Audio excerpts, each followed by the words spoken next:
What's up, guys? This is Rob at Black Hill Woodwork, and in today's video we're going to be turning this.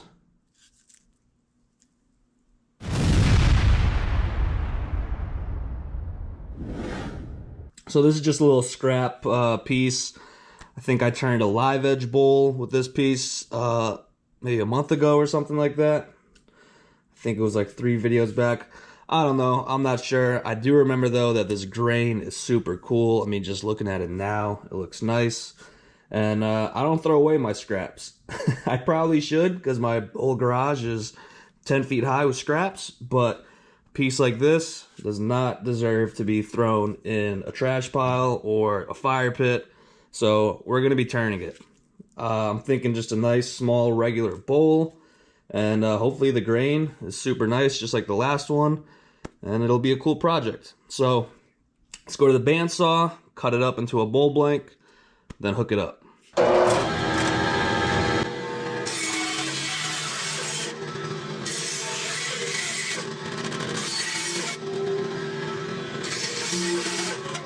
So here it is, looking good. Now let's take off that bark.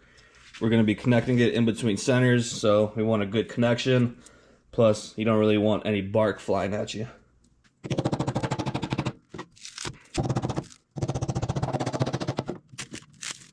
So we got all the bark off, looks good. Now let's connect it in between centers. Okay, everything's tight. Let's see how it runs at 400 RPMs. A little bit wobbly, but it's understandable. You guys can see it's a lot thicker, or a lot taller, I guess, on this side than this side. So we're definitely gonna have to shave that down. It's just not very balanced right now, so that's to be expected. It's okay. Let's start turning. We're gonna keep it at 400 for a little bit, and then once it's a little bit more balanced out, we'll increase it. I just want to go for a regular bowl. My recent videos, I've been doing some crazy looking bowls and stuff.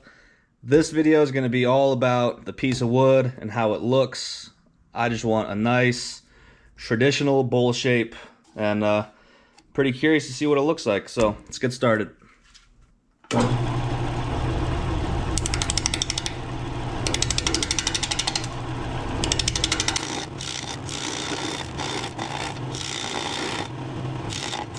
I know that there's a big high spot right here in this corner, so I'm just trying to flatten it out a little bit before I actually start making that curve.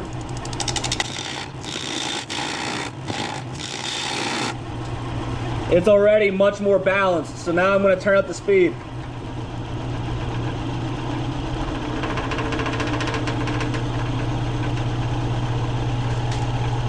We're going at 800 RPMs to work on that curve.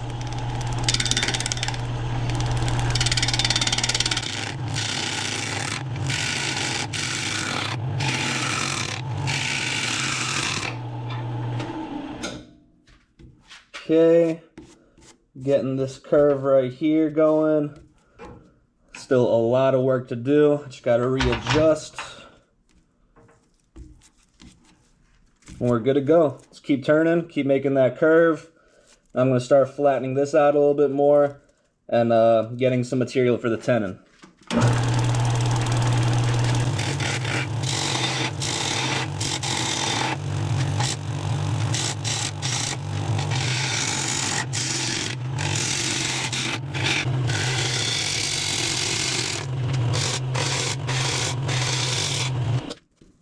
Okay, still got some more turning to go. Haven't even touched this side. It's got some weird looking cracks throughout. It's pretty punky. It's actually very punky, so we're gonna have to fix that a little bit later. Right now, let's just keep going.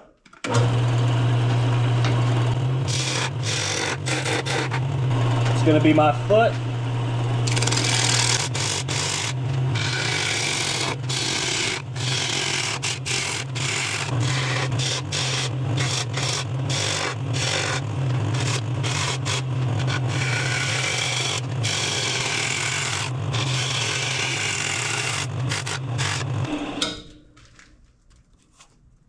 Okay, there it is. There's a little bit of bark there, but I'm not going to worry about that. It'll be fine once I start sanding it. I'm going to flatten this top, make my tenon, and then we can flip it around.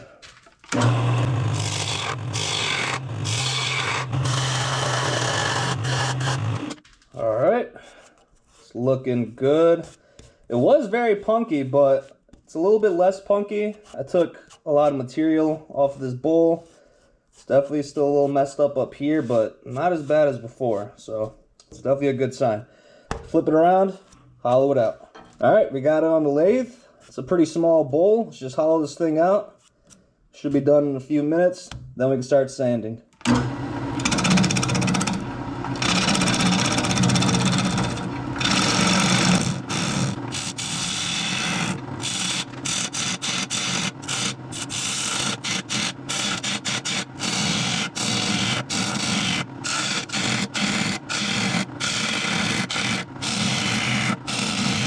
Turn up the speed just a little bit, just so it cuts a little easier. We're going at 1300 RPMs.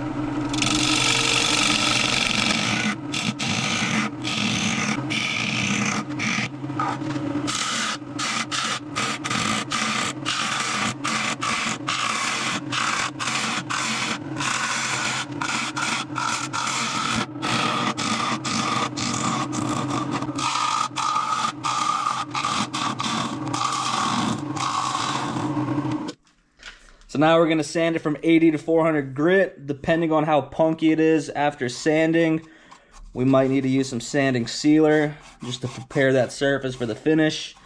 Looking at how punky it is right now, I'd guess that we probably do need some sanding sealer. Not 100% sure, but almost 100% sure.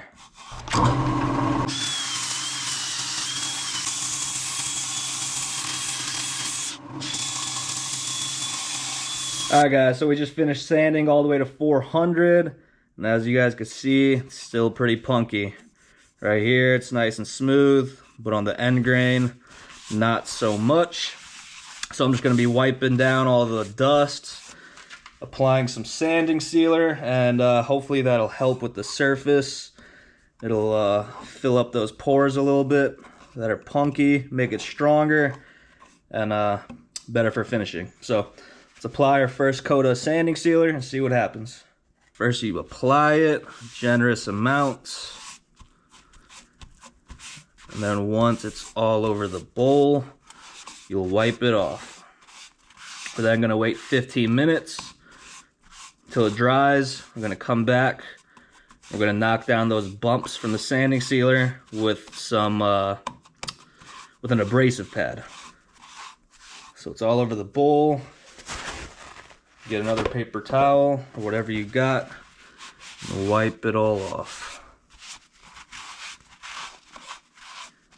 I'll see you guys in 15 minutes. Okay, so it's been 15 minutes. Got the abrasive pad. Let's buff it off and then put on our second coat.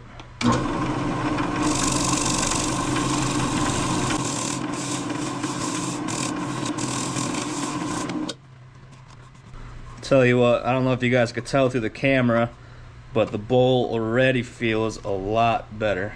Put it on, then wipe it off. I'm just gonna repeat the same process. Might do it an additional time, but I have a feeling that after this coat, it should be good and it should be ready for finishing.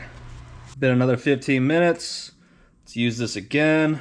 I would be using a white abrasive pad since it's my last time, my last coat. But I ran out, so I'm gonna have to use this gray one.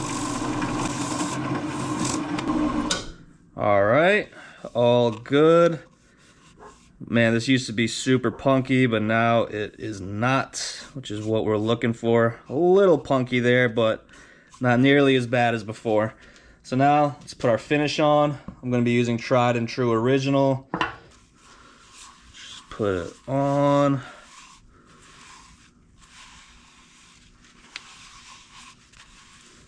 And look at that grain. I mean, I knew it was going to be a nice bowl.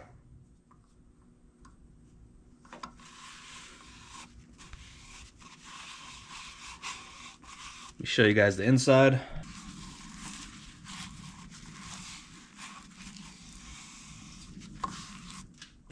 And there it is. Looks pretty nice to me. We're basically done. All we got to do is take this off of the chuck. I'm just going to sand the bottom flat, take that tenon off, and then put some finish on it. We'll be all done. I'll show you guys the final results in a second, but if you guys stay this far into the video, thank you. I appreciate it. Please hit that like and subscribe button. Stay tuned for future videos, all that stuff. See you guys in the next one. Peace.